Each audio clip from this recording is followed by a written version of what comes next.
En segundo lugar, y eso fuera otro de las claves para entender la complejidad del fenómeno de la cooperación jurídica internacional, es sin duda el sistema de fuentes que existe en materia de cooperación jurídica internacional frente al sistema de fuentes mucho más doméstico, mucho más conocido, que por lo general existe en nuestros países en relación con otras ramas del derecho y fundamentalmente con el derecho procesal. El derecho procesal es por definición nacional, puesto que se aplica exclusivamente en el Estado donde se desarrolla. El procedimiento civil y el procedimiento penal se regulan con una ley interna que no tiene eficacia fuera de sus fronteras, salvo en excepciones muy contadas. En los aspectos sustantivos del derecho sí que podemos estar más acostumbrados a tener en cuenta las fuentes normativas internacionales, pero siempre se incorporan de una manera u otra, ya sea directamente o a través de una ley interna, siempre terminan por incorporarse al ordenamiento jurídico interno. Por lo tanto, lo que un operador judicial, lo que un operador jurídico tiene que conocer para actuar en el ámbito del derecho es sin duda el derecho interno. No obstante, en cooperación jurídica internacional esta regla se invierte y lo que realmente se tiene que conocer para actuar en cooperación jurídica internacional con la necesaria soltura y con la necesaria eficacia es precisamente el derecho internacional. Cuestión que, y hablo desde la experiencia española al menos, no ha sido una prioridad en los planes de estudio ni universitarios ni profesionales en materia jurídica. Y el derecho internacional ha sido de alguna forma preterido, desconocido en las prioridades de los planes de estudio y en la formación de los juristas. En primer lugar, por su enorme complejidad, porque el propio conocimiento de las fuentes jurídicas internacionales ya en sí es una dificultad añadida al estudio del derecho en sí, y no es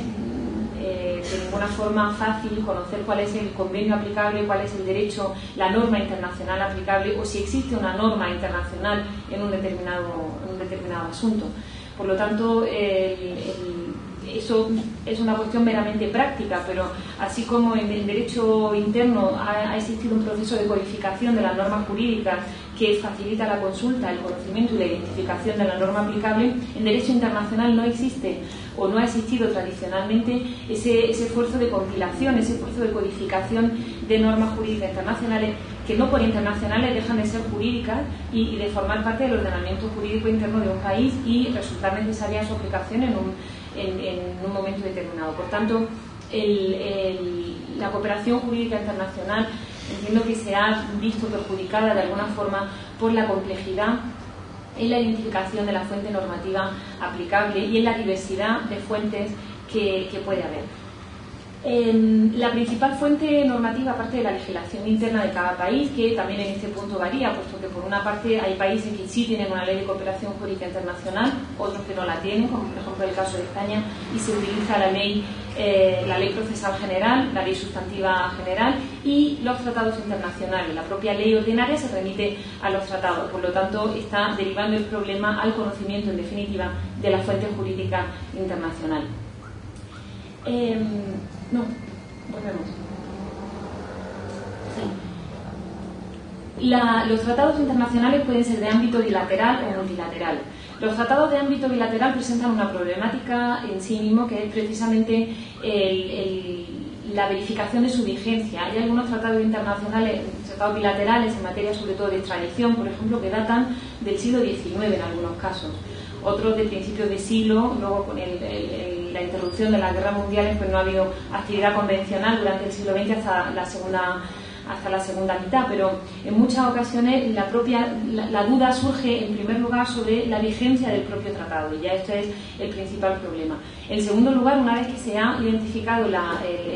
tratado existente y se ha comprobado su vigencia, se plantea el problema de que muchas de sus normas han podido quedar obsoletas con el paso del tiempo, porque o ya no servir al objetivo que tenían en su momento, pero al seguir vigentes y no haber sido sustituidas por otras es necesario aplicarlas y hacer lo que se puede, ¿no? Y en materia de tratados multilaterales nos encontramos con una dificultad añadida, y es que la fuente material, la fuente normativa material es muy diversa, diversas organizaciones internacionales elaboran tratados que son firmados y ratificados por distintos países, y la principal duda que surge es si un determinado país ha ratificado un determinado tratado, si se ha producido el número suficiente de ratificaciones para que ese tratado haya entrado en vigor. Muchas veces los tratados se elaboran, se sacan a la firma y nunca llegan a entrar en vigor porque no se produce un número de ratificaciones necesario, suficiente para ello, de forma que al operador jurídico que no ha seguido desde el principio la vida de esa norma internacional, de repente se encuentra con que quiere aplicar un tratado, no sabe si está vigente. En ocasiones es difícil saber si el propio país ha ratificado un tratado. Esto lo digo por propia experiencia. En ocasiones no sabemos si España, hay que preguntar a Relaciones Exteriores si España ha ratificado un tratado, porque en principio no se sabe, no hay ningún sitio donde acudir para comprobar este extremo. Y eso como para empezar. Luego ya hay que conocer el contenido del propio tratado, que a veces no es tan fácil. Ahora es verdad que ha cambiado muchísimo esta problemática, se ha de alguna forma dulcificado esta complejidad, pues porque gracias a Internet y a las nuevas tecnologías uno puede ingresar en la página web de Naciones Unidas y después de unas pocas de vueltas pues encontrar efectivamente cuál es el texto del tratado y tener acceso a la lista de estados parte, ¿no? y de declaraciones. Luego están las declaraciones, las reservas de los estados. Esto no es algo que conozca el operador jurídico simplemente por haber superado unos exámenes de la facultad y unas pruebas para acceder a la carrera judicial o a la carrera fiscal. Eso se le presupone que lo sabe, pero lo cierto es que no lo sabe, porque incluso los expertos encuentran dificultades a la hora de dilucidar esta aplicación de normas internacionales. Como digo, la proliferación y el desarrollo de las nuevas tecnologías ha contribuido positivamente al conocimiento de la fuente normativa internacional, pero sigue siendo una asignatura pendiente en esta materia. Y como decía, la cooperación jurídica internacional se nutre de textos jurídicos internacionales, por lo tanto su conocimiento es absolutamente indispensable, y tan indispensable como difícil en muchos casos. En segundo lugar, o en tercer lugar, está el principio de reciprocidad internacional como fuente autónoma de la propia cooperación jurídica. Es decir, que incluso en defecto de tratado, en defecto de una ley interna,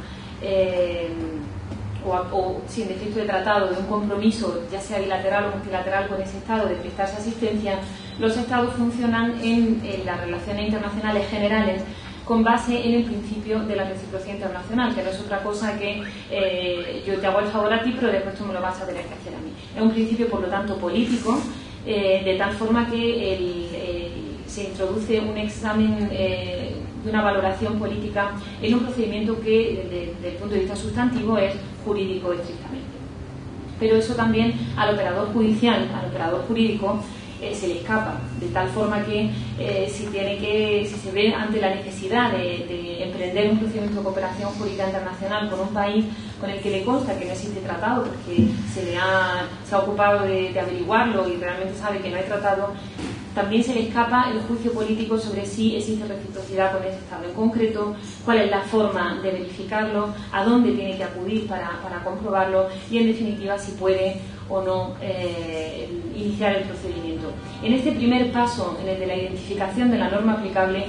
ya se queda mucho en el camino. Ya aquí muchos renuncian a seguir porque dicen esto es demasiado complejo, esto yo no sé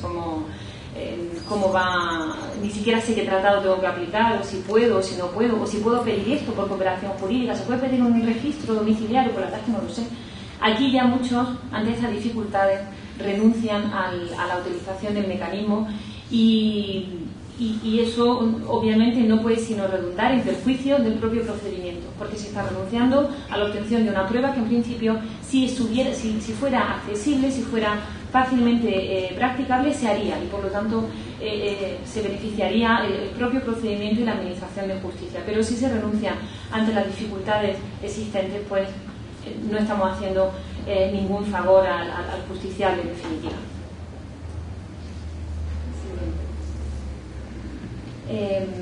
Bien, con esto